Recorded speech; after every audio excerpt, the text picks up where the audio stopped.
ennaku zino ng'akamwenyu tekakuva ku matama. Anti nafuna abantu abatuufu mu by'ettaka n'amayumba. Yosam Properties. Bano bakufunira ettaka mu buli sayizi yonna gy'oyagala. Oyagala lya kyapa oba lya ndagaano. Oyagala lya kulimirako oba lya kulundirako. Naawe ayagala ery'okuzimba. Basangibwa Nansana okumpi ne Nansana Municipal Council. Bakubire ku ssimu 0748533 Alright, mwenna abali ku mukutu guno gwa Unique Media tubabuuzaako mwasuze mutya, mwasibye mutya, bigenda bitya, olunaku lubayisiza lutya. Si byangu ebintu go ge mazima, naye Katonda atuyambako here and there okulaba nga tubiyitamu. Amazima gali nti obulamu bukaluba n'okeera ku makya nga tolina kiddako n'ogamba Katonda kati gwamanyi. So naye nkusaba awo we bukalubira ennyo awo w'oba ate osinga okwekwasa Katonda, kubanga mu kiseera ekyo ebisira ebisinga bwe tuggweeramu essuubi, awo tuggweeramu essuubi. So bikaluba naye sigala ng'onyweredde ku Katonda. Asamike ge mannya agange. Roland ku kamera yaliko, abadde abuzeebuze naye amaze n'alabika nga bwe yabannyonnyola bye yali agenza okukolako. So yali ku kamera kulanga kimu kitambula bulungi. Mwenna nagambye sigako wabbeebaza mu vidiyo ezisembayo zino abayimiridde naffe mwebale. Naye mu vidiyo ewedde nagamba kuno I might mention some names ezimu ku bantu abamu. Nyiza obutabamalaayo wemba nkwerabidde ogira, naye waliwo omukyala bamuyita Olivia. Oli bweru awo. Oba oli Australia, woliwa siri social naye oli Australia I think. Weebale nnyo, weebalire ddala.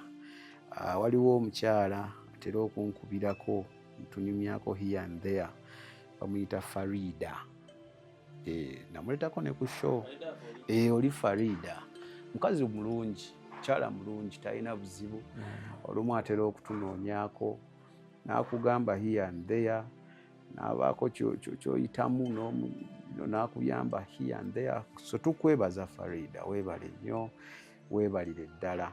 Then waliwo omukyala omulala Olivia, I think ye wa Netherlands, oyo muganda wange, yafuuka muganda wange. Tukwebaliza ddala, weebale nnyo byonna. Omanyi abantu bagenda ne beerabira nti olumu abantu abayimiridde naawe tekibeera basically financially, naye ebiseera ebisinga n'amagezi agakuweebwa malungi, kuba olumu amagezi ge gasinga gakuyambako okuyita mu bintu ebimu. Then waliwo omukyalo omulala bamuyita era naye yo Olivia, nyaba Olivia basatu. Ali US awo, tukwebaliza ddala. Kakati waliwo akunoonyako basically nga akukubirako n'akubuuzaako, wakoze message gy'atategedde naga wano sitegeddeewo kitagenze kitya. Mwenna tubeebaliza ddala era temujjanga okwo, mubeere nga muli wamu naffe. Mukama abongere emikisa. Ab'ewala bagenda nyiiga n'ebwalabu nyinayo abantu. Ab'ewalabu nyinayo abantu. Waliwo omukyala bamuyita Ewalabu eyo, waliwo omukyala bamuyita Namutebi. Peruth. Kyekyo Peruth?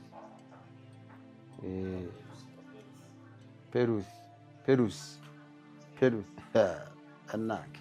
Gye bali gyali eyo. Waliwo omulala atera opositinga ennyo waaka waffe ebintu byaffe. So yaŋŋambye abadde mulwadde bamuyita Melissa. Melissa, tusaba Katonda abeere nga ate akuwonyeza ddala. Waŋŋambye wano nti oli mulwadde, wafuna clot mu kugulu, noŋŋamba naye oli ku treatment. Mukama akuwa omukisa era Mukama akuyambe obeere ng'owona, obeere nga tutambulira wamu. Waliwo omukyalo omulala bamuyita Sharifa Namulema, omumanyi? Waliwo Maria Grace, oyo omumanyi? Nina Maria Grace ayeka yakomyewo. Maria Grace ayeka yakomyewo. So bangi betutambudde nabo, mponyeeko batonotono. Ndabe wano yinza Nuuru abuze. So waliwo n'omukyalo omulala bamuyita, yaŋŋaana okwogera erinnya, n'oyo yaali wano, naye kaŋŋambe mugambi Hajat. W'amaanyi nnyo. Then n'omukyala gwe nakyazaako, ye namala ne mukyazaako, atukoze obulungi obutagambika, Zulaika. So by then Adela ne twamukyaza mwaka guno. Adela tukutumiddeko, tubuzeeko, tumanyi gye wadda. Kale onansonyiwa taata, andi katumalako omwaka guno. Olumu oba olina okwebaza abantu, abanywanyi ababaddewo, abanywanyi kati olumu introduction ewanvuwamu. Amiina. So kyova olaba simba sikwerabidde. Amiina. Omusumba siddamu nakubuuza ku bantu abo. Balamusizza nnyo mu linnya lya Mukama waffe Yesu Kristo. Yenze Musumba Kawuki sidda mu nnaku, nebaza Katonda okubeera wano nateera okubaako bye twogera ebigatta ku mubiri gwa Kristo ne kufa abantu. Mukama abawe omukisa. Kale kakati we twakola message eri eya Laika Wagiraba, nali nyina byenzitaanyaako, nali munzekka, nalina byenjogerako, sikyala kwogera mannya gaabwe ng'ottaanya. Nabeesonyiwa. Kati nafunye message ew'omukyala bamuyita Maureen. Nandipuleyinze naye yabadde mpanvumu. Naŋŋamba nti salvation ya Ssekinnoomu. Anti ndi mu kutema musingi ku kye tugenda okwogerako. Salvation ya bwa Ssekinnoomu. Eri personal. Era tewali alina blueprint. Mufa abantu. Ya salvation nti woogoberera ebya sidda mu nnaku otuuse mu ggulu. Blueprint gye tuyina,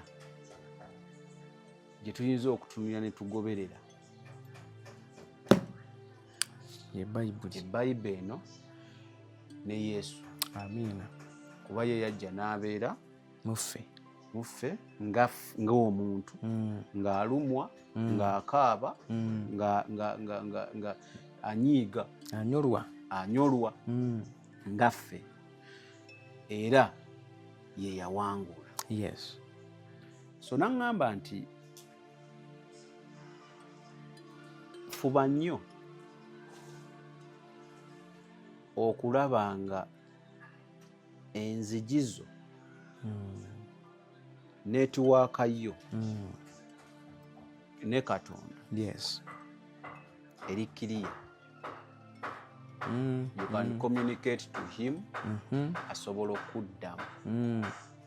Oli mukwano gwe. Oli mukwano gwe. So nangamba basically yalagizawo ngamba nti abantu abasinga ne woona abannyonnyola emirundi 1,000 tebagenda kutegeera. Kyotegeeza. Naye gwe mu mutima gwo w'obeera ng'okimanyi nti oli ku kituufu. Sigala ku ekyo. Kubanga ku bonna tewali amanyi akulaba mu mutima okuggyako Katonda. Mpulira. Nenzijukira. Era nkwebaza. Wankoze obulungi obutagambika ne message eyo. Nze mwennyini. Mutemanyi nze. Yampadde message. Omukyala oyo. Kati then nenzijukira emabega ku waliwo eyampa. Sijjukira wakyali kirooto. Yakinyumiza oba yaŋŋamba kwali kwolesebwa eronna. N'aŋŋamba nti okwolesebwa oba kirooto sijjukira. Yatandika alaba nga batandika olulimbi. Naye nga buli omu ayina owuwe ew'okulima. Buli omu ayina ew'okulima. Nga bwe tunaabeera Roland ayina, Sidda Munaku ayina, buli omu ayina leeni ye. Era nga balinayo bakoma. Kati agamba addamu mu kwolesebwa batandika okulima. Bonna batandikidde kuggo. Kati addamu okulaba nga bali mu kulima banaatera omumaliza bali bize ne bamaliriza. Kati mu kumaliriza eyali abawadde omulimu gw'okulima bajaganyaga tumaliriza tuwangudde nga kituufu mulimye naye igwe ng'ate gwe owuwo tonnatandika. Okategedde naye ng'ate alabye alima. Abadde alima nga oli tonnatandika. Agenda otunula emabega ng'ewuwe lulyeyo tannakwatako yadde. Ensiko eri eyo. Oba ntegeerekeka. Mpulira. Ng'ewuwe tannakwatako yadde. Naye ng'ate mukwolesebwa alabye ng'alimye. Era alimye. Kakati discussion yaffe njagala etambulira awo. Because we tuba tuyingira omwaka guno omupya ogujja. Tusaba busabe tuguyingire bulungi. Naye ebigenda okugubaamu Katonda yabimanyi. Tetubimanyi. The only day gye tulinako garanti gye tulimu. Yeeno gye tulimu. Eggulo lwayise tumanyi tuyinza oba tumanyi ebyabaddeyo naye tetubireeta mu lwaleero. Tosobola kutereeza byagenze bubi gulo. Naye ate tosobola nakumanya bigenda kubaawo nkya. Lwa nsonga tomanyi nakumanya oba ogenda kukola ki kutuukayo. So olwaleero bwe tumanyi kwe kumanya Katonda kwe yatulekera okukka. Tumanya lwaleero.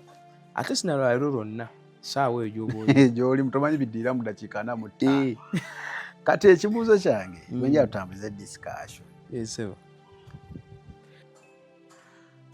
Omuntu akola atya okumanya obuweereza bwe ate n'akakasa nti abutambuliramu kubutuukiriza? Kubanga olulimbi luno oli yalinga amulaga nti kituufu olimye era nkulabye naye olwo tonnalukwatako. Kitegeeza either yali mu buweereza bwa mulala, yali akola by'abalala ng'ekyo tannakikwatako. Ntegeera nti kakati okusinziira ku byawandiikibwa n'omwoyo omutukuvu, kuba omwoyo omutukuvu Yesu gwe yaleka atujjukize Yesu bye yakola ate atumakingi kibye tulina okuba mu Katonda. Kakati bwe mba nzize ku nsoose n'enkola ku kirooto kino olwo owooluganda kyeyaloota bonna baali balima ngera bonna kyebakola kituufu. Yes. Kituufu kujjawo nsiko batuuke ensalo we ziri we bakoma. Naye kyali kimulaga era nange nziza omugamba nti kyali kikulaga nti ekyo kyokola kirungi naye oyinza okuba oli mu kyamulala ng'olina ekiki olulimbi lwo. Kuba Yesu bw'atulokola n'atuggyayo eri mu nsi alina by'atwagalamu tukole. tatulokola kukona, atulokola tubeere fruitful. Ako kakulu tatulokola kukona. Bino mbu mbadde zegolaba nkunga mbadde mbulokola emyaka aga. Progress eriwa mu Yesu kubanga Yesu akuyita olanga erinnya lye. Takuyita okoleze ettabaaza kikweke. Kyayogera mu Matayo 5 nagamba muli munnyo muli musana musana gwaka tera akoleza tabaaza n'agikweka wabula agisa ku kikondo bulayingira alabe. Bulokozi bwe bulina okushininga no matter what. Kuba eno si ddiini. Obulokozi bulina obumulisa bwanjiri. Naawe kati ono ali mu lulimbi luno okumulaga nti okooyedde bwereere ekyo tewakirabye. Amaanyi oyonoonye ga bwereere. Kituufu ate mu kirooto tulaga kiraga nti tewaaliwo gw'ayamba. Naye alaga alima. Sweating but for nothing. Tubayina mu bulokole bangi be babalokola abaafuna embuto ez'okuzaala naye embuto ezo ne zikona ne zitazaala. Zibaga nti olubuto lwamulemerako lwakona omwana yamufiiramu. Nga bw'obiraba mu mubiri ne mu nsi ey'obulokozi ey'omwoyo bibaayo. Nga wafuna olubuto oli musumba omubulizi wa njiri oli mutume oli nabbi oli musomesa wa kigambo. Ezo ppira ettaano ez'obuweereza naye zonna wazunga buki? Zonna wazizungamu.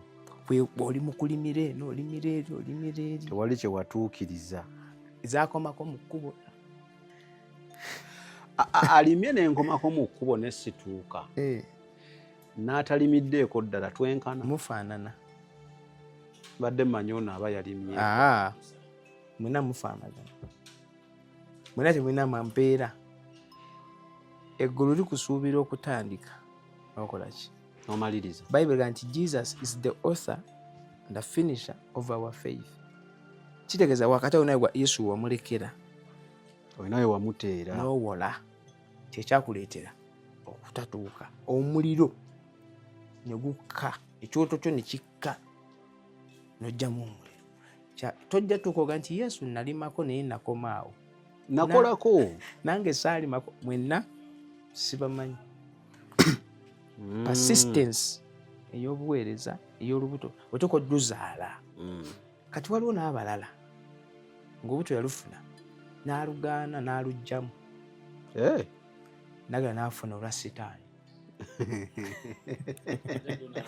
ate ddyo n'aluzaala nga yafuna olubuto n'azaalira Setaani agaana n'aluggyamu. Bana ebyo tuliko bya luno olubuto. Ngenda kukiba olina okirinyula obwayiza oga lubuto ate Setaani. Kati nze ndi musumba yafuna olubuto wakati nze nkitegeera naye ojja kinyonyola abo. Yafuna olubuto olutuufu olw'omwoyo olwa Yesu n'alugaana. Sooka onnyonnyolaako kati tufuna tutya embuto entuufu ne tuzigaana. Omuntu anaaweereza Katonda eggulu erimulonda teyeeronda. Si yeeronda. Naffe abasumba twali tetubyagala. Nze nalokoka nfe ngende mu ggulu. Siyagalayo emirimu mirala. Olwo n'abakyala abatera ofumbirwa abasumba nti abasumba ebyabwe byagumiikiriza ebyabwe basumba si byangu tebabyagala. Nga bw'otaba ne paasi ali tabikola ki? Yali tabyagala kubanga si busuubuzi. Bwetikka musaalaba goberera. Okusumba kitegeeza buvunaanyizibwa Katonda bw'akuwa mu mwoyo ate nga bujja ne mu mubiri. Kati olufuna otya? Eggulu likulonda. N'eggulu bwe likulonda likutumira. Nga bwe tulaba mu Samweri ekisooka essula 16. Wagamba ki? Wagamba awo Mukama n'agamba Samweri nti olituusaawa okunakuwalira Sawulo nze nga mmaze okumugaana okuba kabaka wa Isirayiri. Jjuza ejjembe eryo amafuta ogende n'akutuma eri Yese mu Besirekemu, kubanga neerabidde kabaka mu batabani be. Kabaka gwe baalaba ewa Yese yali takimanyi nti baamulaba. Yo yali ku ddute za mubiri alunda nga bwe kafuluma ka Dawudi. Naye ggwe lyamulonda kuba kabaka. Naye ggwe likulonze wateko bbaawo ekyomubiri ekikonfaaminga nti olondeddwa. Kubanga eggulu lya mwoyo. W'olondebwa mu mwoyo wateeka okubaawo obubonero obw'omubiri obulaga nti oli omulonde. Tobula tukugamba kkiriza Yesu mu mutima oyatule n'akamwa. Akamwa kano kalaga nti ojja kgenda mu bbaala wayatula baakulaba abantu. Ne bw'olokokera mu mutima n'osirika osamira onywa omwenge oyenda teri akugambako kuba teri yakulaba. Kuba omusajja si mulokole. Okwatula kireeta entiisa eri abantu n'okuswaza erinnya lyo lya Yesu. Banandaba batya? Kati kyekino Samweri Katonda kyagamba Samweri nti ŋŋendere Besirekemu, n'ab'e Besirekemu bategeere nti mu maka ago nonzeeyo kabaka. Kati obadde ombuuza tutegeera tutya? Bw'aba tebannakwawula nza obutategeera. Nabbi tannajja gy'oli gwenza obutategeera ng'oli ku bibyo. Oyinza okuba walabayo ne ku birooto olaba oli mu nkuŋŋaana ennyingi obuulira enjiri abantu batudde gw'obagabula emmere gw'oyoza engoye zaabwe engoye kutukula butuukirivu naye nga tomanyi tekikola ki tekitegeeza. Katonda atuma omulembe guli Katonda yatumanga Bayibuli abayitanga abalabi prophets n'atuma n'ajja n'amafuta n'akuyiwako mu bangi abadde basuubira nti basobola gwe ne bakwawula donation okwawula ku lw'omulimu. Era Samweri bwe yakimala anyinza obutayogera yaddayo buzeeraama ogugwagumazi n'ava e Besirekemu. Ebirala oli yakwawula okusooka yajja okujjaawo yamanyi bw'anaakola ki, yamanyi bw'anaakutuusa mu kintu kyo. Akati kyekino nti bakwawudde ofunye olubuto to serve God gwe n'obigaana. Kana ya yosi byange bayiwako amafuta notakoga abasumba babeera batya? Omusumba abeera butalina mmere, babasuulira ebintu ebweru, abamwavu, ababwati. Ate ne sitaani aleeta endala opportunities. Osobola okusuubula, osobola olinnya ennyonyi, osobola okulaba ebikufa ebya. Kye ŋŋamba nti kati olwofunye olubuto olulala luno oluggyemu n'obita luno lwe lukwesa eggulu luli lukwesa geena. Kakati omanyize mpuliriza Esebo ntera nnyo okugamba abantu nti atonnaba kuyasamya kamwa. Yes. Ekintu ky'osinga okuba nakyo eky'amaanyi mu nsi eno matu. Okulwana okukyasinze kuwuliriza ate n'otegeera.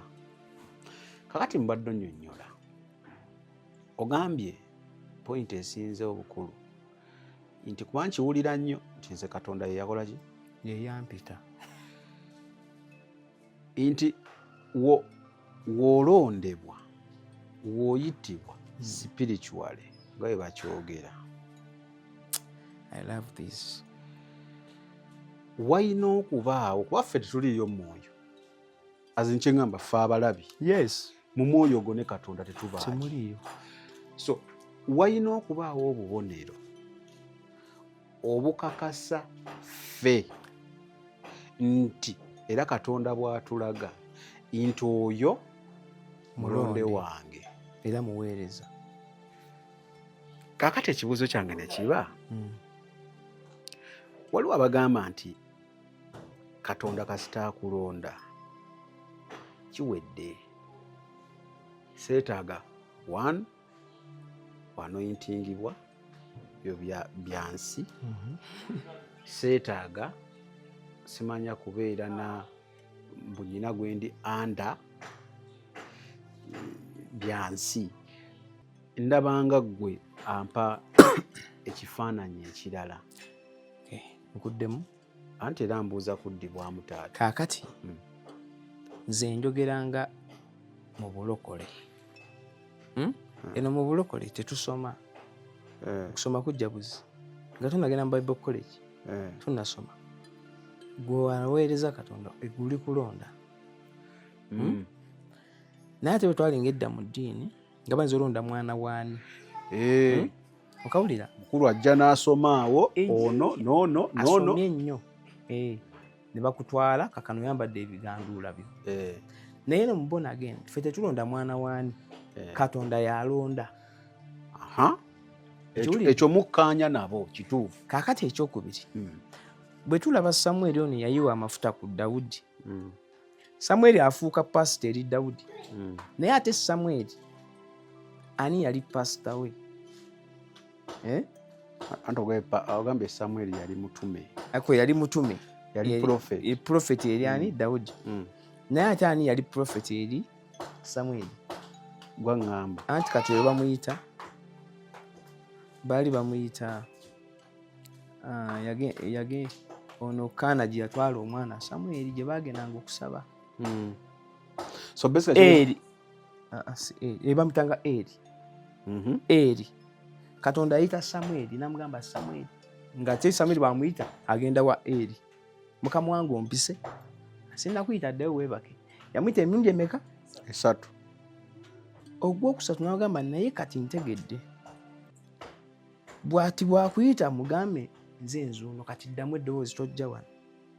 Ono Eri yayamba Samweri okutegeera kolingi n'eddoboozi lya Katonda. Otegedde? Basookanga Samweri ne bamuyita n'adduka yekka. Yadduka agenda wa gwali anda. Yalooza yamuyita. Olaba nti yakolanga kirungi. Amanyi master we. Manto teri ku Samweri. By then yali ku Eri. Wadde ebyana bya Eri byali byonoonese.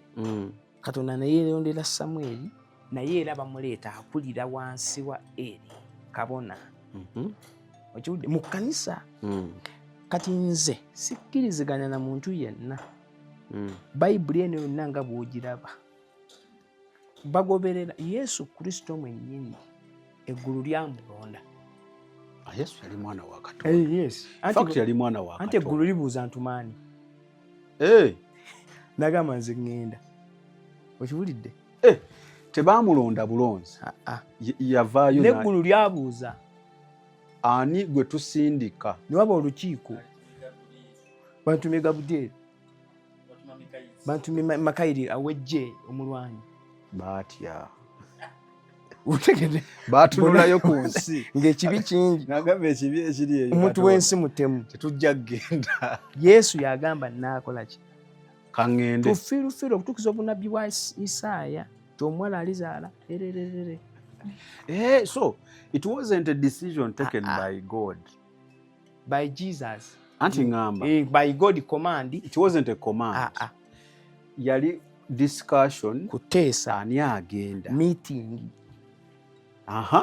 Obadde omala. Yesu agamba nze kaŋŋende. Kati omulokole yenna ng'okkiriza Yesu. Yesu omunnazaaleesi omwana wa Katonda omulamu. Oteekeddwa okuba ne leader. Oteekeddwa okuba ne backup eya spiritual father or mother ow'omwoyo.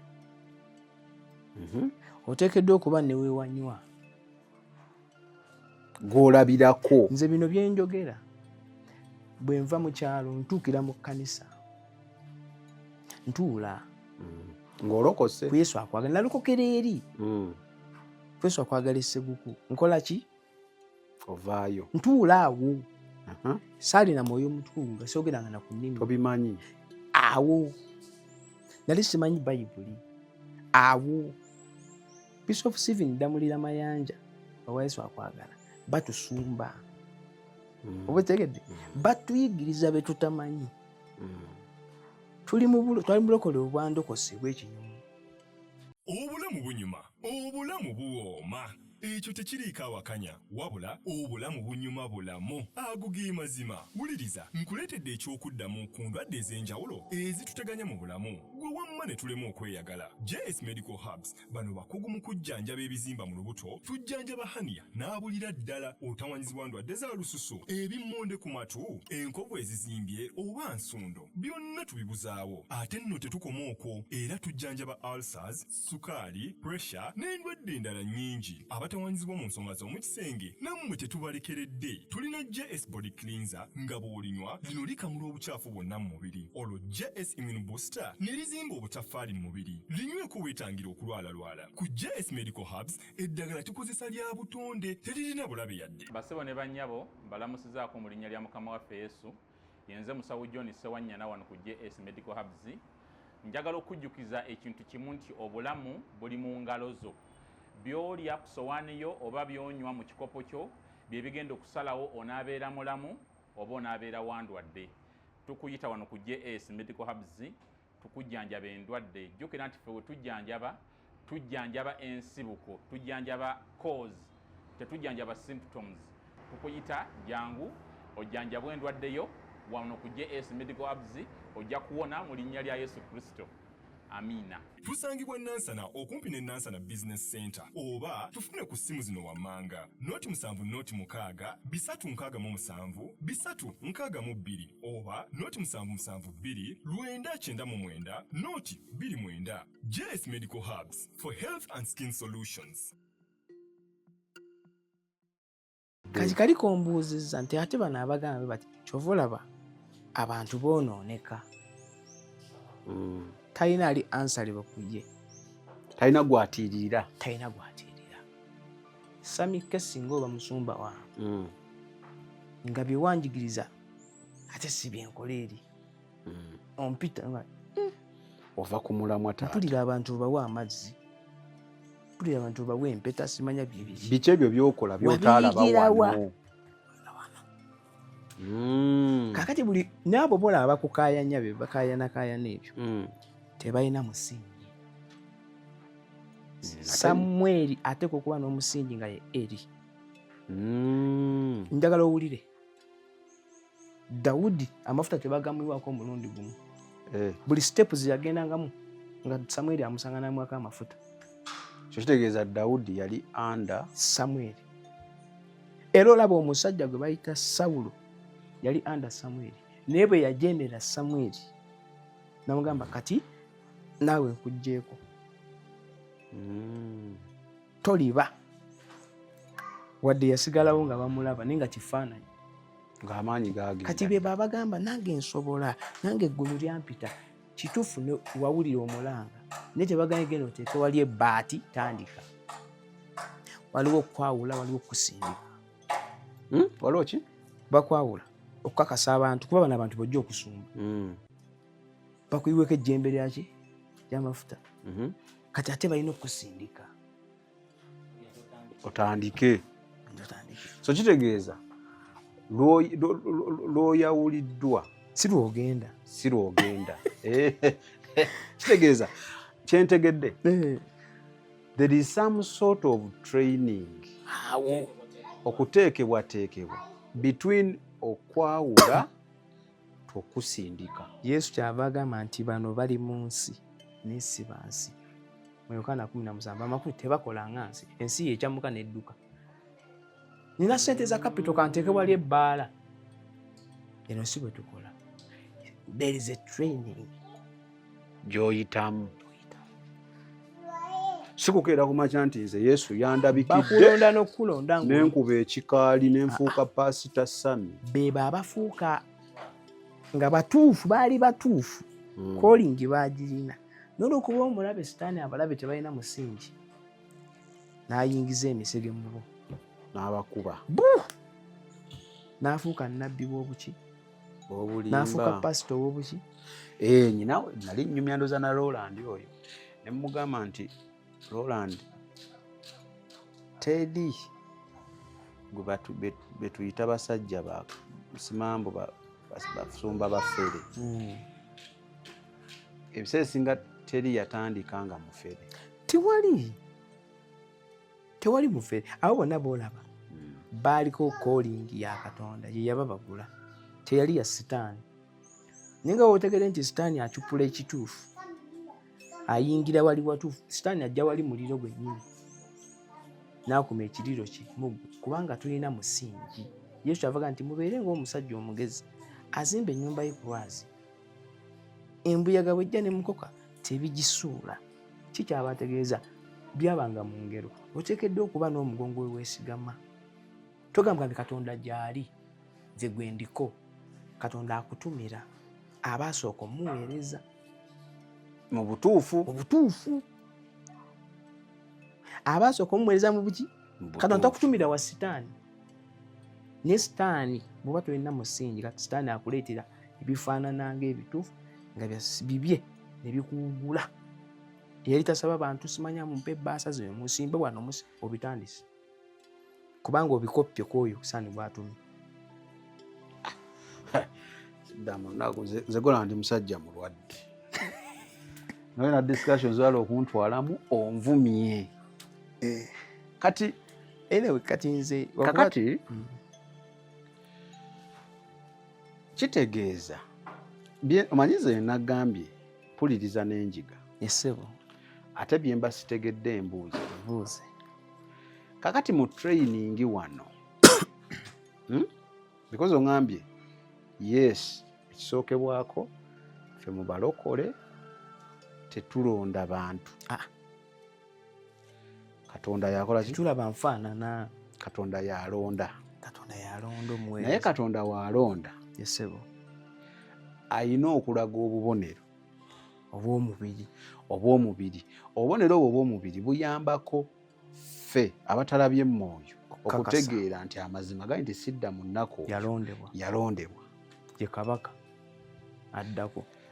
Obubonero obwo olumu bulabibwanga butera nnyo yitira mu musajja abaweereza Katonda mu butuufu. Katonda mwayita n'atuma. Kakati kiki eky'amaanyi kyenfuna because oŋŋambye already ndi mulondi. Katonda nnonze era n'obubonero babundaze. Nina gwendi kale anda nzikiriza. What is that is so important ekiri between okulondebwa okwawulibwa kulondebwa tukutumibwa. Mugambye ziri process mmeka? Olondebwa, okwawulibwa, n'oyawulibwa, n'otumibwa. Kati from okwawulibwa tukutumibwa biki byenjigaawo bye simanyi by'otomanyi biibino? Njogera ku kintu ky'okuba pasita kubanga omusumba buzibu nnyo. Omusumba yagumiikiriza endiga ezo Mukama z'anaamuwa, naye ate omutume tagumiikiriza. Omutume talina budde. Ago mafuta ge ate aba takoze kibi, geego mwatambulira. Anointing ye esala busazi. Twembarasi kwogera mazima oba kikusaze oba okituta otya gwamanyi. Kati ate pasita bwe mba njogera amazima nga kugamba naye mu ngeri ennungi. Pasita muzaŋŋanda. Era Yesu yali pasita. N'alaba Yuda ng'abba ssente mu nsawo ye n'atamukola ki? Yali akimanyi. N'alaba Peetero n'ekitala n'atakimuggyaamu. N'amugambira ku nkomerero wali ti kizzeeyo naawe tebakola batyo. Kati embala z'obwa pasita wano we bakwawula bakulako amafuta ffe baatuyiwanko ku kituuti. Sunday service ana tugenda kwawula bulaza gundi. Naye gwe baawula obadde asha. Naye olikuba nti eggulu yakulaga ate ne liraga n'omusumba akola ki? Akutwala. Twala. Kuba tasobola kwawula nga teri mulaze. Tojja kujja pasita nange ngenda mpuli. Osobola okyogera. Mpulira Mukama akola ki? Ampita tekiri mu sitaani. Naye bazagamba kale kati olabe munnange olwakuwezezza. Naye olwokubanga kyali kituufu Mukama amulaga mu birooto. Katonda ayogera mu birooto, ayogera mu kigambo kye, ayogera mu bannabbi. Kiwulidde? Kakati wano we bakwawula n'okutumibwa process eno yakuyiga how to lead. Basically that process is to teach you the qualities of a leader. Of ekyo ky'oyawuliddwamu. Oyinza okwawulibwa ku butume omutume yeeyisa atya omusumba yeeyisa atya nabbi prophet yeeyisa weeyisa otya omusomesa omubulizi w'enjiri w'ekigambo evangelist weeyisa otya okategedde so ekyokubiri taata nakyo nkikunyonyodde then ekyokubiri nga nzize ku nabbi Katonda akuyita mu ofiisi ey'obunnabbi gwe bawa ofiisi yo naye bannabbi tebalagula buli lunaku nga ffe pasita nti ekigambo kibaawo buli lukaseera abantu abano abatasimbibwa kuba na musimbi ekibafuula abannabbi b'obulimba baagala balaga ensi nti balagula buli ddakiika ne bamaliriza nga boogezza ekivamu ng'ayonooneka Katonda si lubaale ajja akugamba waliwo ekyetaagisa nabbi oleeta ebya Katonda otwala n'eby'abantu eri Katonda gwe mulimu gwo Katonda takugamba buli ddakiika naye ako ko bakamanyi nabbi ak'okutwala oba bumanyi kakuleeta buleesi anti bamanyi kakuleeta tebagala kwetikka byamu because ako nange mbadde nno sikamanyi sidda mu nnaku sijja kulimba nabbi atwala obuzibu bwaffe bwa Isirayiri ffe tuli Isirayiri bw'abalokole n'abugamba Katonda n'amuddiza message I get it n'agigamba abantu kakati Katonda message taziwazo ojumuwa nagamba alindako bibagamba nti akyali mu kubuuza Katonda tannayogera Musa agenze ku lusozi naye akyabuuza ani Katonda naye nga yabalaba ng'enjala ebaluma amazzi tebalina agendeko mbuuza naga kati mugende wali ng'ate nabbi olwokuba ndi nabbi ennyota etuluma mugende mufisane wali mukube wali Katonda yamalanga mugamba Katonda tayagala mumanyiira kitiibwa kye tokigabana tomumanyi kati oba ofuuse ye buli kaseera olina okudda gy'ali ng'obuuza naye bw'obanga tewasimbibwa kuyigirizibwa nabbi abuuza Katonda ogenda fuuka obulimba ojja bikola nga ggwe kyetugambye nti bw'obeera mu kkanisa tuula kola ki tuuza akabina tuula kwe bakusumbira tuula oli emmere yaawo kubaga amafuta gojja otambuliramu mu ofiisi ye ey'obusumba obwo Mukama gye yakuyitira era ebintu tebijja kutabukako era ne bibanga ebigumu ng'olaba abantu tebajja bananga abantu tebaliiwo naye era muli okiwulira ng'eggulu liri naawe paka Mukama lwaleeta abaki essebo kati omanyi Katonda tasobola kuwa byonna bitya bitya nobeera omusumba nobeera evangelist nobeera pastor nobeera teacher nobeera prophet byonna ngenda nakyo kikunyonyola kuba ntera nnyo kiwulira nti nze ndi byonna essebo kuba kati kale aka qualities ngenda kubaako kyenjogerako saagala nkeerabire naye kati sooka ojjewo ekyo ffe tetulifaalingira ku knowledge kijasiti ki mu bayibuli mwe twogerera ne Katonda era bayibuli gana togattako totoolako kati abo baali bagattamu bitaliiwo ekyawandiikibwa kigamba nti omwoyo ali omu naye atuwa ebirabo byanjawulo tulina spirit holy spirit omwoyo atya omu naye olwokuba ye munene mugazi yeegabanya atuwa ebirabo byaki byanjawulo abamu n'abawa bino Pawulo agamba okwogera ennimi okukola ki kakati nawano obuweereza buno obutaano toba na bwonna wabula nyinza okuba pasita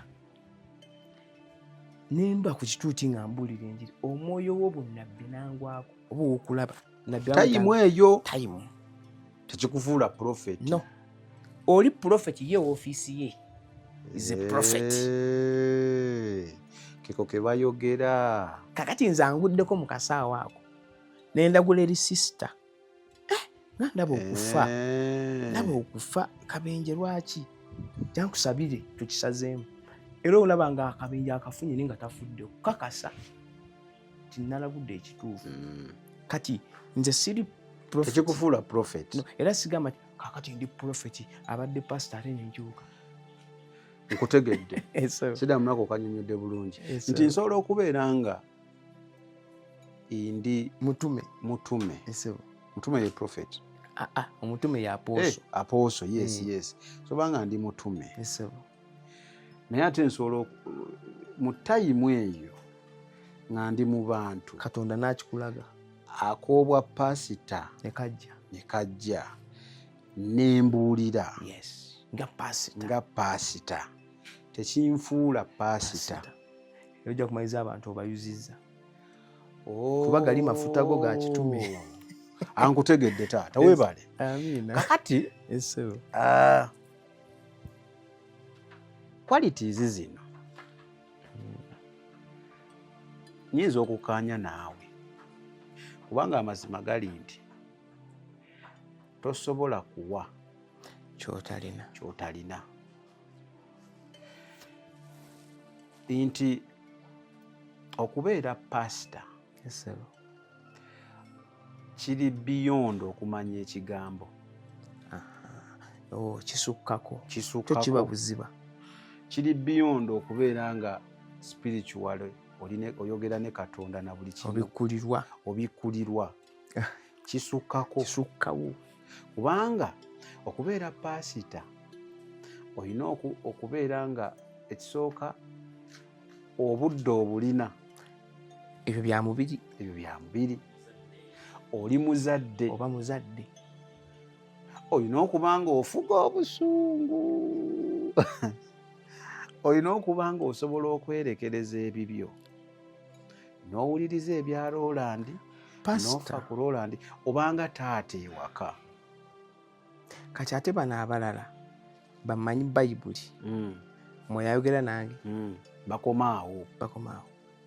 Bagenda kakasa abantu. Because waliwo situation ezimu ng'omuntu azze mu maaso go issue si yakumusomesa kigambo.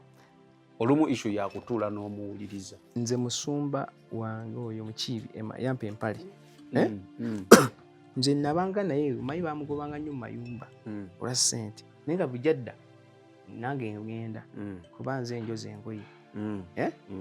Naye yabulwanga twabanga n'ennusu 5 ez'olupapula. 5 ezaki? Ez'akapapula wazirabako. Eza US. Eza wano nusu 5. N'ekikumi ky'olupapula. US dollars, Ugandan shillings. Ekikumi Ugandan shillings gwe babuuze. Ng'ekikumi ng'ekipa soda nusu ebi. 5. Nga majani g'ataano.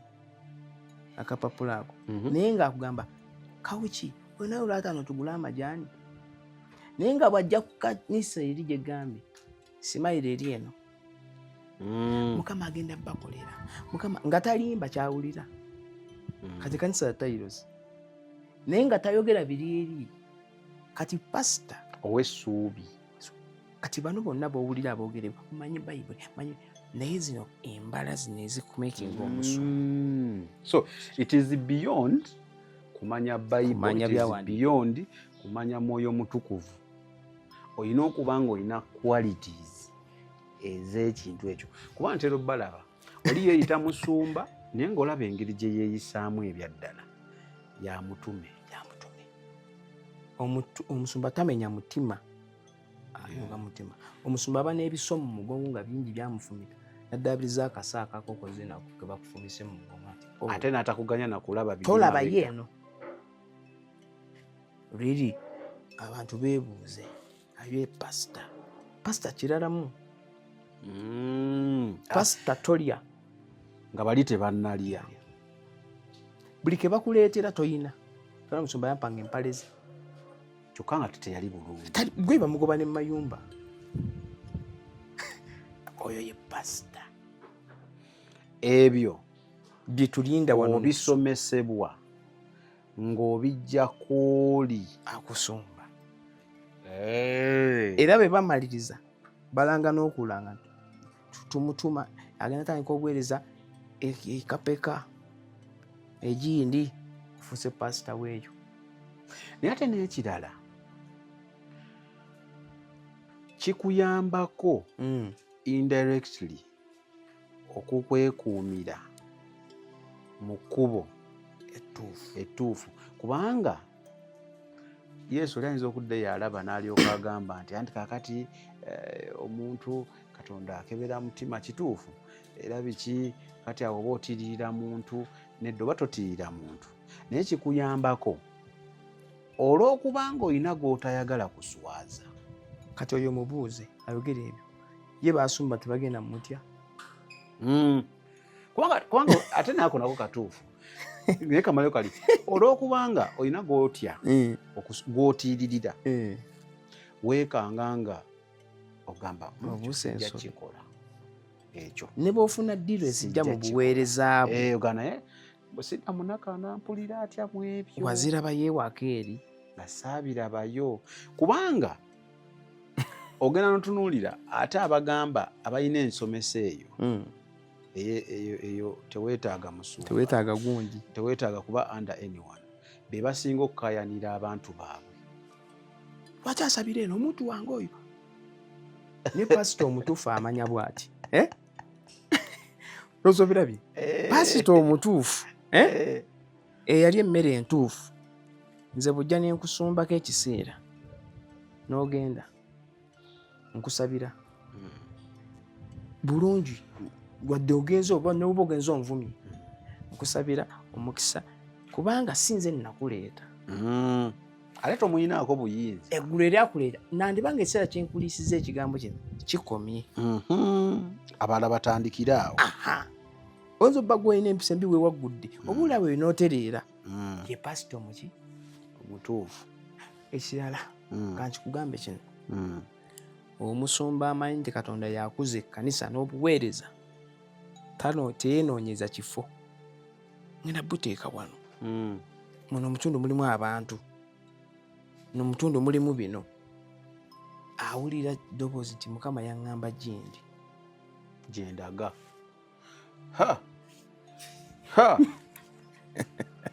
dda munaku emmeeza ng'onyenya ziriko byakunywa bya bbeeyi mbigera kuyiika tulekeraawo kubanga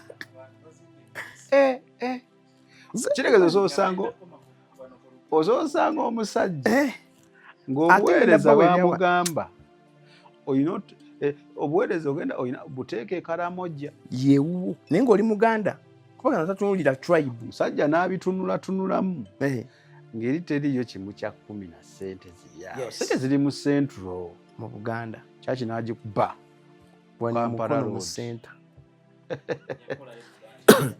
kati awo byobulya naye babitu ayinza n'okutinta n'akola bwati naye nga wagenda naye nga nabadde amugamba tufu emyojo eri gyafa gye njagala onunule teri musumba yagendayo naye yagendayo si gye namuyitira. So kitegeeza Katonda asobola okutuma ewantu nzoomu n'ogenda ewalala nakozesa n'ebyamagero naye nga takumanyi bulungi nnyo kubanga ekirabo yakikuwa azininga alabira ddala Yesu ekirabo yakikuwa obikoze teyejjusa naye bye yakutuma okola omwoyo gwo bwakookebwa. Danyeri abyogera mu Danyeri 12 olizuukukira ensonyi zo mu kuzuukira oli wagenda naye nga tewayenda tewakola ki. Kakati kitegeeza ki obulokole bwaggona nga Yesu bwe yagonda n'azaalibwa mu kiraalo omwana owa Katonda yandizaaliddwa mu malwaliro kubanga yajjirira abaawansi bano. Ogambye gwomu obadde olina kwomalayo nti gwomu ku baakola ki? Nze omu ku basumba abakkiriza mu makanisa amangi Yesu ayale mu makanisa maki mangi naye sikkiriza mweyo okuba ekkanisa nga yabalokole entuufu njogera ku kituufu nze tuli ku bituufu eno ntuufu neno ntuufu neri ntuufu nga ziri nnya mu kafo kamu nga sitoweza na kilomita just awo nga biiti eri bwevuga ey'ennanga eyingira mu yeeri abeeno bakuba ettendo balikubira mu yeeri mubeera muno naye mulya kigambo kye kati oli n'asirika ayimba awulira biiti zibubuza apulaizinga ku mwenna abaana oba bwensatule waliwo gwe bataatumaawo.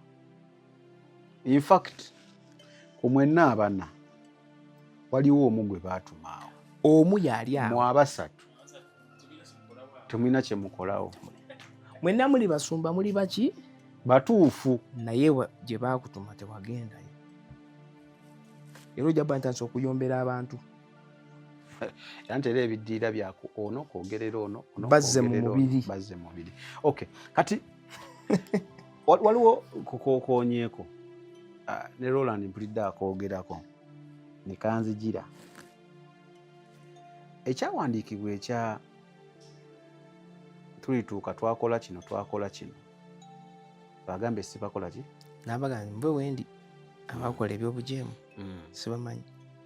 abalokole balowooza nti ekyawandiikibwa ekyo kyawandiikibwa bali abatakkiriza abataalokoka naye beerabira ekyawandiikibwa ekyo n'abali mu bulokole kibakolako kyaffe nti Yesu walokoka, Yesu ne byokola by'amaanyi era bya Katonda era ensi ebisiima era obuulira n'olaba okwolesebwa kwa Katonda lwa nsonga ekirabo ekyo yakikuwa tajja kikuggyako naye wajja okugambira sikumanyi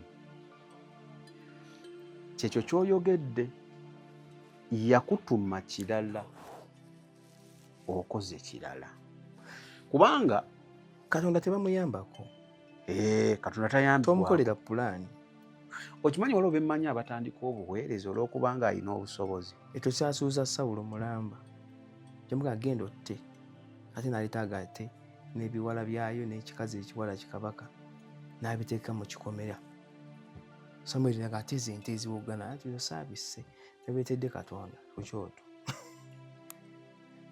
Kubanga n'osanga oli ng'ebyaddala obuweereza yabutandika kubanga asobola omaanyi sente ze asobola ettaka kera kumanyire nga naye Roland akataka kano okalaba tuteekewo ekkanisa tuteekawo ekkanisa akitegeera ekigendererwa kirungi si byange bali nalyoka gamba okay naye ate sidda munaku musumba ayagala just buyambi yayambibweko akole ekintu kye ate tuba tukola nedda kati tukolebwa n'ekkanisa sidda munaku tumuleete akolere ffe basumba abakulu feba elda abere wansi waffe nabyo gyebiri naye ekkanisa ezo zitagala si baba bajja kugamba twazimba beebo. Kati Yesu buli kyeyogera kyali kituufu. Bajja kujja twakolanga ebyamagero mu mafuta gwe wagatuwa twawonyanga twazimba ekkanisa. Kakati oli atali mulokole atabikola anayogera atya kitegeeza kyaffe oli ajagamba nanywanya omwenge kyaffe kubanga nange kyambuzaabuzanga kakati bwe tuba twawonyanga abantu Mukama mu maanyi go twakola kino lwaki totumanyi ebiseera ebisinga kyewakola kituufu era kyabwa Katonda n'ekigendererwa walina kituufu naye kyenakugamba okola. Ate Yesu ayagala nnyo obutaala naye tayagala butaala nga tabuliimu tabukutumye. Yesu wasappe tayagala sappe nga si yakugambye nga taliriimu nga si yagulumizibwa. Gwe ne bw'oyaka n'okinta nga takutumangaawo ensi ejja kuwaana TV bajja kulaba naye nga yetakuliimu ajja gamba sikumanyi. Ate ekirala booluganda Yesu tatuyitako kusumba namba nnene oba ntono. Mu byawandiikibwa nsobola okusumba omuntu atya omu ne mutuusa mu ggulu kubanga nina embalirira ku bulamu bwe. Asimba mugongo gwange oyo eyansumba. Yesu taŋŋamba nti bantu 5 ate nga tebagendayo. Kikuleeta mu butakaayanira bantu. Ebigambo ebyo bye njogedde bya mwoyo ate biri bibiriko era ekkanisa yina kuba bwetyo. Kubanga era osobola okukaanira abantu b'otasobola kubanga kati abantu 25 bwe bakulemedde okonteyininga ekikwagaza ekikumi ki. Naye ekkanisa y'omulembe guno mu Uganda mwendi pozi ne Tanzania gye nagendako kati kanjoge nnyo mu Uganda balaba amaanyi g'omusumba okusinziira ku bungi bw'abantu. Si bwe kiri. oyo asoma abantu baka obukadde 2 w'amaanyi naye nga wa TV olumu gattako n'ebyamagero ne miracles tulabira aw'amaanyi. So si bwe kiri. Yesu Kristo akuyita omuweereza osumba abantu, si nti kusumba myoyo mingi. Bwe giba gizze yagikuwa, Mukama yeebazibwe. Bwe waba tebazze tokoze musango, naye okoze obulimbi bwo mu bwesigwa nga bwe yakugamba olimye kikyo. Sidda munaku taata Esebo abatategedde tebaagadde bwagazi kutegeera. Mutuufu. Kuba nze ntegedde. Esebo nfunyeemu ebintu biringa 3 mu discussion yaffe. Esebo Ekisooka ntegedde nti okuyitibwa Esebo Katonda God era gwe gwayise ate tasinziira ku nfaanana na biki akugamba. Naye ate nentegeera nnyo nti Katonda akimanyi bulungi nti discussion eri between you and him. Wona agamba bali nti Katonda yampise tebagenda kukkiriza. Alina okuwa obubonero oba omubiri. Omusajja akibuuza Musa mu kuva essula eyokusatu n'okweyongerayo, abuuza ssebo ndaga akabonero ak'omubiri sigenda. Sijja kugendayo. Mujagamba Musumba Sidda munaku oba ogedde ebitaliiyo. Soma kuva yona not only Exodus chapter 3 but the whole chapter. Kati some essula ey'okuna okuva agamba Katonda sigenda bw'otagenda nange. Ngenda genda nawe nedda ndaga akabonero titugenda namugamba kale okutta ki muggo kati eno mbulokole tuba tukutte ki tukutte okukkiriza tukutte Bayibuli oginabe ebyo tukutte. Musa alina omuggo kale gukubaawo shwi bw'otuukayo okolaako bwe batakkiriza teeka omukono gwo wano mu nsawo mu kisawo n'agujje nga gufuuse ogw'ebigenge gwona gweruse. Namugamba ojja kuteekayo ogubalage kati guzzeeyo ne gutereera. Obwo bubonero bw'amafuta okukakasa bali nti Katonda yakola ki kubanga bosumba bansi bakyalina embala y'ensi. Ekyo nkiyize si ggwe kutukakasa nti Katonda tulina olaba obubonero. Kati nno okukakasa Katonda talina gwayita nga tamuteredde omuntu. Musa Katonda yali tamuwadde ng'oggyeko ba Alooni eri ne ba Kalebu, Alooni muganda we. Naye Musa yajja mu ddungu nga yeetisse emigugu yekka. Bwe bajja okubuuza babuuza ye buli kimu ye. Katonda n'atuma sezaala we Enero yamuzaalira omukazi yamusanga mu ddungu bamuyitaani Jesero yamusanga mu ddungu n'amuwa amagezi agobaka yamutereeza namugamba nedda lwaki omenyeka wekka tendekayo abasajja awo abaliko omwoyo w'amagezi abakuyamba ebibaleme babijja gy'oli. Si buli omu kujja gy'oli. Bwe twali tusoma Bayibuli ko Yesu alitegeeza omwoyo w'amagezi Yesero oyo akuwa omwoyo wa kati ye pasita. Musa ajja kufa. Ebyo Katonda tabikugamba. Yakulonze kati abaddu be kabakutereeza. Akusuubira okuba nga olina ekkanisa we bakusumbira. Okuŋŋaanira. Kale, saagala nnyo tusukke nnyaawo. Amiina. Kama wali tuwa omukisa omulala tujja kukwatagana. Waaw sebo. Kye tweyongerako. Sebo. Biki by'oyinza okulekera abalabi? Abayi baffe aba Unique Media nongera okubalamusa n'okubeebaza okulaba Unique Media. Sebo Unique Media y'amaanyi. Edda taata. Unique Media y'amaanyi. Era atamanyi maanyi gaayo ojja kugamanya kubanga y'amaanyi. Ekyokubiri nebaza abantu mwenna abalaba n'abakola comments. Ekirala ebiwandiiko byonna bye twogedde n'omulamwa guno gwe mutuufu. Ne bw'oba nga tonnakitegeera ojja kukitegeera. Bw'ayaayaanira obuweereza pabulaga nti omuntu ayaanira obuweereza yeegomba omulimu omulungi naye n'amenya bw'alina okuba. So si kyakatijjo. Mukama abawe omukisa, Mukama abakuume, Mukama abatwagalire, mbasabireko. Olina tusabira nga maliriza bino. Amiina. Salvation oba obulokozi. It is a place or it is a destination. Kifo oba ntuuko. Kyekyo Roland, kifo oba ntuuko. Yes. Kitegeeza weba kifo oba ntuuko, kitegeeza oyina gy'ova okutuuka wano mu ntuuko eno. Entuuko eno okugituukako oyina kubanga okutte ruute entuufu. Ensinziira entuufu. Masaka wenkwata luguudo ki? Jinja Road.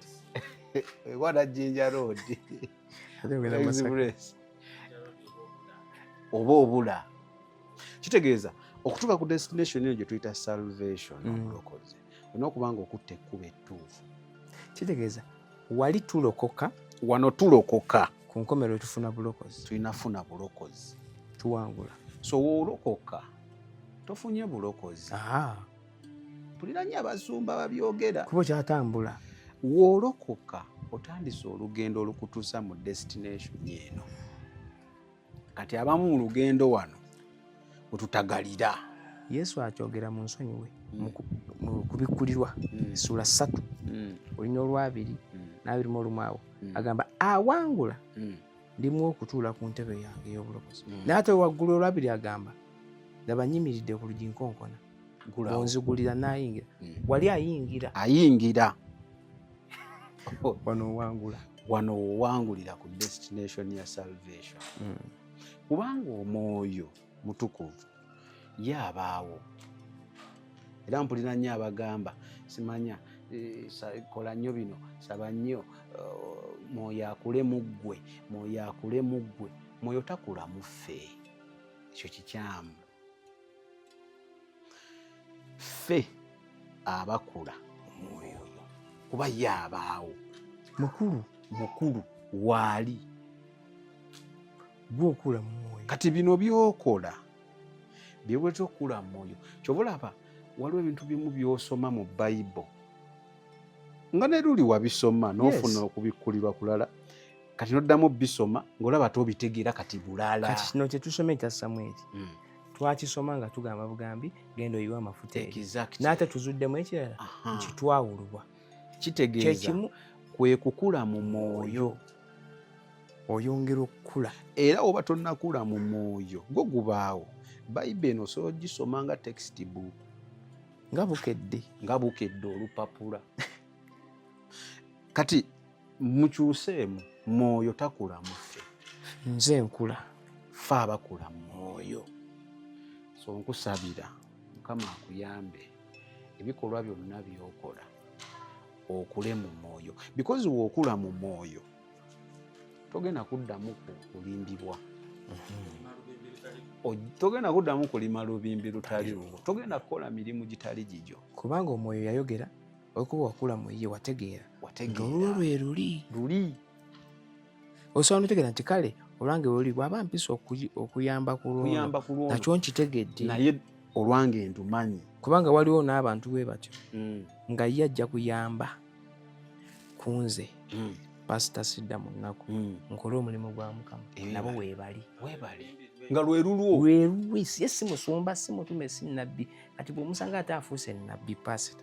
Anti bali benkugambye Katonda amwadde obusobozi ayambeko nze instead mu kuyamba ggwe atandikawo kiki. Okategedde gy'emiggo. So tusaba Mukama atuyambe tweyongere otegeera ebintu mu ngeri gye tulina okubitegeeramu ey'omwoyo wabyo eby'omwoyo. Because ebintu by'omwoyo ebyo wokkiriza omuntu akutegeerere otomedde. Twesala. Katonda ffe tukwebaza mu linnya lya Yesu omwana wa Katonda omulamu. Nkwebaza ku lw'ekifo kino, nkwebaza ku lwa Mwami Samikke, nkwebaza ku lwa Roland, nkwebaza ku lwa buli muntu yenna abatwala Unique Media. Weebale Mukama kubanga bampadde chance nange yogera ekigambo kya Katonda mu linnya lya Yesu.